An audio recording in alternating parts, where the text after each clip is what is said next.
Pemirsa, pro dan kontra rencana reklamasi Teluk Benoa terus bergulir. Pihak pro beralasan reklamasi akan menambah ruang serta membuka ratusan ribu lapangan pekerjaan. Namun, pihak kontra menyebut reklamasi tidak hanya akan berdampak negatif bagi lingkungan, tapi juga sosial budaya Bali. Dosen Fakultas Teknik Geodesi Universitas Gadjah Mada Yogyakarta Imade Andiarsana menilai alasan pihak kontra lebih ilmiah dibandingkan pihak pro reklamasi. Reklamasi merupakan bentuk intervensi manusia terhadap alam.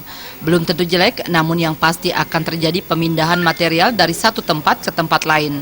Material itu membawa organisme yang belum tentu sesuai dengan kawasan reklamasi sehingga terjadi ketimpangan ekosistem.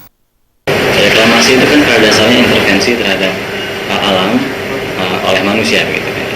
Belum tentu itu jelek, tetapi yang pasti adalah akan terjadi misalnya pemindahan material dari satu tempat ke tempat di mana reklamasi itu dilaksanakan yang belum tentu sesuai dengan kawasan itu, sehingga nanti terjadi ketimpangan ekosistem gitu.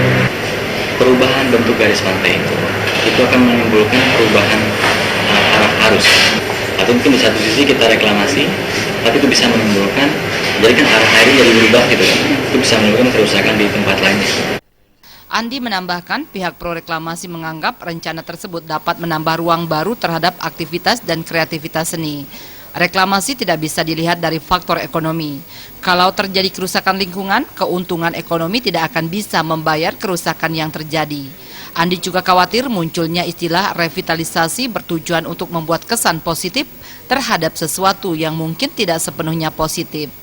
Tapi sekali lagi, ini kan bukan persoalan ruang baru untuk seni saja gitu kan, tapi bagaimana dampak negatif yang akan mungkin timbul dari situ akan tidak bisa kita bayar, walaupun mungkin kita berapa periode pertama mendapatkan keuntungan ekonomi yang banyak, tetapi nanti kerusakan ekonomi yang tidak bisa dibayar lagi.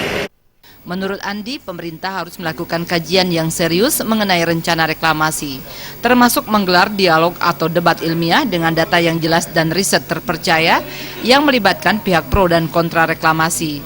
Pemerintah saat ini cenderung setuju, harus sadar bahwa memang tidak semua masyarakat setuju dengan rencana reklamasi Teluk Benoa. Tim Liputan Bali TV.